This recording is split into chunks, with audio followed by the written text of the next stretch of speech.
तो अभी दूध वाले कितने जानवर खड़े हैं अभी आपके पास? दूध वाले जी मेरे पास दो जानवर हैं इस वक्त। एक ये भैंस खड़ी है और एक वो गाय है। और ये समझ लें कि अपने सिर्फ अपने ही घर के इस्तेमाल के लिए दूध देते हैं। तकरीबन 15 से 16 किलो दूध दे देती है ये हमारी भैंस जो है। और कोई 20 किलो तक तकरीबन गाय देती है दूध। ठीक है। और इसके पीछे एक कट्टा है।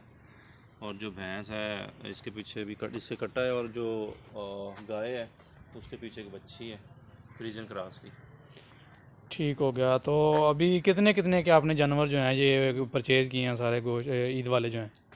ईद वाले जानवरों की मुख्तलिफ़ कीमतें हैं। अच्छा, तो ये मुख्तलिफ़ जानवर जो है ना ये मुख्तलिफ़ रेट पर ख़रीदे गए हैं। इसमें यह नहीं हुआ कि एक ही दिन के अंदर सारे जानवर ख़रीद लिए हों।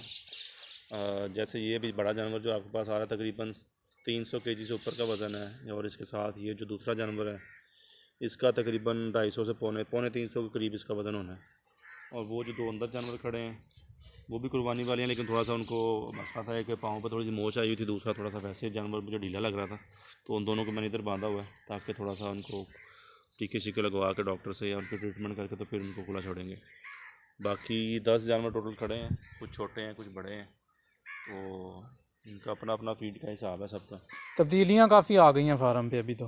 पहले वो बांस वगैरह थे, अभी ये लगा दिए आपने। जी, बांस वाला सिस्टम इतना अच्छा नहीं है, क्योंकि उसमें बच्चे जब आपस में मस्ती करते हैं तो फिर वो बांस तो दूसरे दिन ही उतर जाते हैं। तो ये हमने पाइप लगवाए थे तकरीबन 1 लाख रुपए का ख़र्चा आया था इन पाइपों के ऊपर। उसमें फिर ये किया था कि जो दूध वाले जानवर उनका सेटअप थोड़ा अलहदा कर दिया था। और बाकी गोश्त वाले तो ऑब्वियसली या कुर्बानी वाला जानवर हमने खुला छोड़ना था, तो इसलिए इनका सेटअप अलहदा कर दिया था। और जो छोटे जानवर बिल्कुल ही हैं उनके लिए ये एक अलहदा जगह बनाई हुई है साथ में। या कोई जानवर जब बीमार होता है तो उसको अलहदा कर लेते हैं इधर।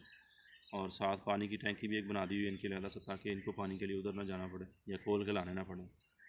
तो इसमें मुलाजिम के लिए भी आसानी होती है कि वो आराम से जानवर को खोल के पानी पिला लेता है या इनकी फीड अलहदा कर लेते हैं। तो ये अच्छा, तो इसमें कौन सी नस्ल के जानवर जो हैं अभी आपने डाले हैं सारे इसमें? जानवर इसमें अभी जो चल रहे हैं कुर्बानी के लिए वो सारे साहिवाल नस्ल के हैं जानवर। बीच में एक दो क्रॉस भी हैं थोड़े से। वो एक तन्नी क्रॉस का जानवर है, साहिवाल तन्नी क्रॉस का। दूसरे जो हैं सारे ज़्यादातर साहिवाल के ही हैं जानवर। बीच में थोड़े बहुत क्रॉस भी हैं, लेकिन प्योर साहिवाल नहीं है। कुछ बेहतर ज़्यादा साहिवाल की उसके अंदर नस्ल आई हुई है। तो ये कुर्बानी के लिए सारे जानवर डले हुए हैं।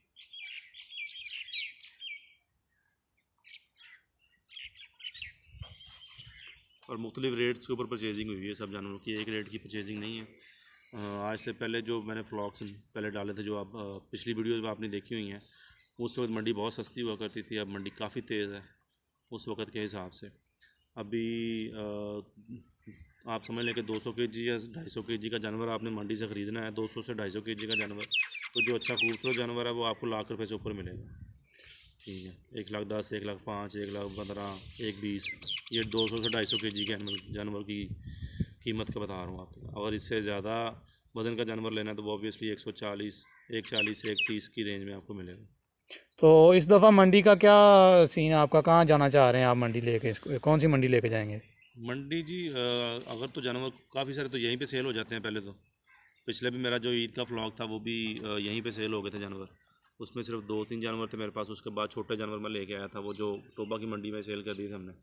लेकिन जैसे ये वाले बड़े जानवर हैं तो ये फैसलाबाद का प्लान है। अगर मंडी यहाँ पे सेल अच्छा रेट ना मिला इनको तो हम फैसलाबाद ले जाएंगे। वहाँ पे इस जानवर की अच्छी मांग है वहाँ पे, तो अच्छे रेट पे वहाँ पे जानवर निकल जाता है ये। अच्छा, तो परचेजिंग किस मंडी से की है आपने इनकी? परचेजिंग जंग से हुई है सारी, मल्लू मोड़ मंडी से। मुल्तान नहीं गया मैं, क्योंकि मैं उसमें फिर अभी कुर्बानी का जानवर जो होता है उसमें मुश्किल हो जाता है कि एक ही दिन के अंदर आप पूरी गाड़ी बना के लेके जानवर की 15-20 जानवरों की। क्योंकि अगर आपने अच्छा खूबसूरत जानवर ढूंढना है तो उसके लिए टाइम लगता है। हर जानवर की नाफ झालर वगैरह देख के फिर आपको जानवर ख़रीदना होता है। तो ये ऐसा भी होता है जब मल्लू मोड़ जाते रहे हम, तो 2-3 दफ़ा ऐसे भी हुआ कि हमने कोई जानवर नहीं हमें ख़रीदा, कोई रेट नहीं बना या कोई मुनासिब जानवर नहीं हमें मिला, तो हम वैसे ही वापस आ जाते रहे हैं। लेकिन हर फिर ये ऐसे होता था कि 2 या 1 जानवर, कभी 3 जानवर हम ख़रीदते रहे हैं। और इस तरीके से जानवर ख़रीदे हैं कि एक एक दो दो जानवर हमने लिए हैं। क्योंकि जानवर मंडी के अंदर देख के आपने लेना होता है कुर्बानी के लिए। तो कोशिश यही होती है कि जो खूबसूरत जानवर है सबसे ज़्यादा मंडी के अंदर वो मुनासिब रेट के ऊपर हमें मिले। तो ये तकरीबन जानवर सारे लाख लाख रुपए की रेंज में ख़रीदे हुए हैं, उससे नीचे या ऊपर नहीं है कोई भी। लाख से कुछ ऊपर होंगे, नीचे नहीं। अब जानवर ये वाला देखें आप, इसकी नाप झालर देखें, इसका कलर देखें। ये जानवर जो है ना ईद के ऊपर आपको अच्छे पैसे देता है। बाकी अगर आप कहेंगे जी आप काटू माल ईद पे बेचेंगे तो वो आपको उतना प्रॉफिट नहीं देता।